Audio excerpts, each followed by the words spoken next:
49ers have made it to the NFC title game in each of their last 6 playoff appearances, and they are looking to book their 3rd Super Bowl trip in that span, 8th in history. That's the game that kicks off at 3 p.m. Eastern time. And then the nightcap, Bengals at the Chiefs. Chiefs listed as slight favorites. That game underway at 6:30 p.m. Eastern time on CBS. Well, senior NFL writer Pete Prisco and former quarterback Danny Kanell are here to break down both games today. We're going to start in the NFC. Pete, I want to start with you here. What's the most important thing for you, for Brock Purdy to do in this game to get the Niners to the Super Bowl? Not mess it up. Let's be real. The guy has had a phenomenal start to his career, one that nobody, including people in the 49ers organization, could have actually expected when he was the last pick in the draft. But this is the big moment right here. And I say that he's had some big moments, but this is the big one. You're on the road in a playoff game. If you go into Philly against a defense that had 70 sacks this season and play well and win the game and get to the Super Bowl, any doubts about him are gone. Until he does that, though, there are going to be doubts. And I think this is the moment where he can't mess it up. And Kyle Shanahan does a great job of making it easy on his quarterbacks. He's done a great job of doing that for Brock Purdy. But this is the proving game. If he goes in and wins and puts up 280 and 2 and no picks, then he's their quarterback next year. If he goes into this game and throws for 140 and 4 picks or 3 picks, then they have problems going into next year. So this is the moment for Brock Purdy, and all he has to do, play within himself and not screw it up. Yeah, I totally agree with you, Pete. We use the term game manager as like a derogatory term toward quarterbacks, but I think it's actually what is part of the job requirement is to manage the game. And Brock Purdy has done a phenomenal job managing Kyle Shanahan's offense, and he's going to have to do that today. You said don't screw it up, which I totally agree with, but I'll take it a step further. I think there's going to be 1 or 2 plays that will be there for the taking that he will have to capitalize on. Go back to last week. Remember the George Kittle play where somehow inexplicably Trayvon Diggs whiffed and put his head down? That was a significant play in that game. 1 or 2 big plays Brock Purdy's going to have to come through, whether it's improvising off the script or it's a dialed shot play where they have somebody open on a deep route. He's going to have to hit on 1 or 2 of those plays, which I think will be the difference in the game. And hang on a second. Pete, did you say that if Purdy wins this game, he's QB1 next year for you for the Niners? Yes, absolutely. I don't think there's any question about that. And I think he should be QB1.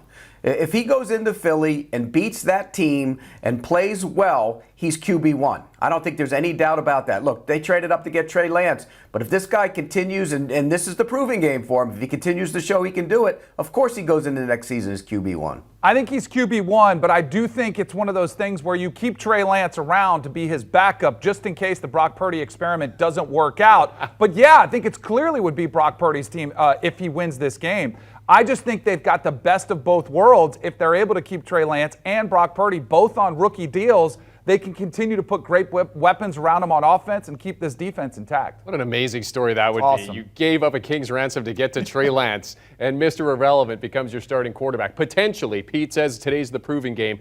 Purdy, of course, looking to become the first rookie to ever start in a Super Bowl. Earlier this week, we discussed the balance of this Eagles team and offense. What are you expecting from this Eagles offense in terms of challenging this 49ers defense, Dan? So Pete and I talked about this earlier in the week, and I think we disagree on this one. I'm going to say the Eagles are going to be physical, and they want to establish the line of scrimmage. I think they want to, because we know about the prowess of this 49ers rush defense, how they can get after the passer. Well, I think the best counter to that is to attack them, to put them on their heels, to go right at Nick Bosa, to go right at him, to make him think about, oh, okay, I can't just pin my ears back and go after it. I also think they won't be afraid to use Jalen Hurts as a runner more significantly today, even than they did last week, because they have the extra week of rest. And last week they were talking so much about protecting that shoulder. This is to get to the Super Bowl. It is all hands on deck. You got the whole offseason to worry about if you don't get there. And if you do win the game, you got the extra week. So I think it's going to be a run-based attack where they pick their shots throughout.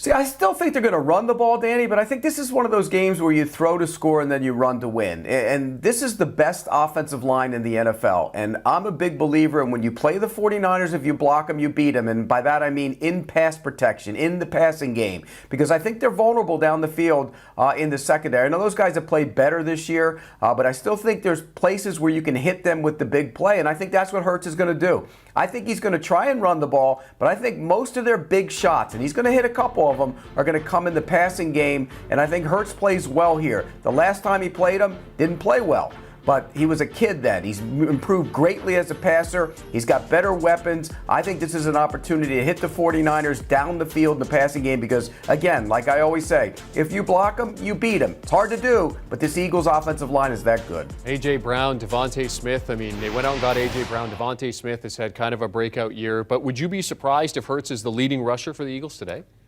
No, I wouldn't at all. I think it's that type of game, and I think he could have some of those plays. And I also think if he is running around from protection issues, you've also got that one. I mean, he's the second leading rusher on the team as it is. I wouldn't be surprised at all if he has a massive game. So, Pete, then what's the best, the top matchup for you to watch here between these teams? For me, it's always the 49ers linebackers. They, against any offense, but particularly against this one. And the reason they're so good on defense is because of those linebackers.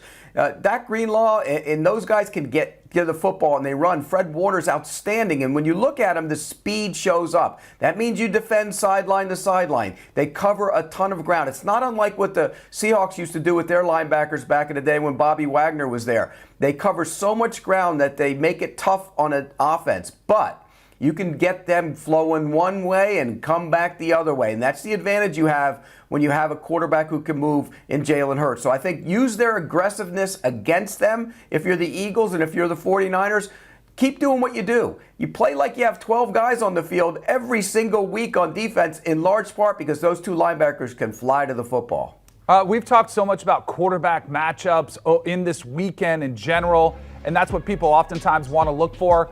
I want you to look at the right tackle, and anytime Lane Johnson is against Nick Bosa, you are seeing two of the very best at what they do go up against each other. I mean, this is one of those battles within the game that I think is going to be an absolute dogfight. And Lane Johnson last week, really, I mean, he was a war dad. He came through after tearing his adductor. He's got to have off-season surgery, just found a way to get out there. He's going to be a little bit banged up, but he's found a way to figure it out, and I think he's going to get tested big time. He's one of the best in the game going against Nick Bosa. Anytime you see those guys lined up across from each other, it will be an absolute battle and worth watching. So keep your eyes on that matchup. Some great matchups all over the field today in this NFC title game between the 49ers and the Philadelphia Eagles.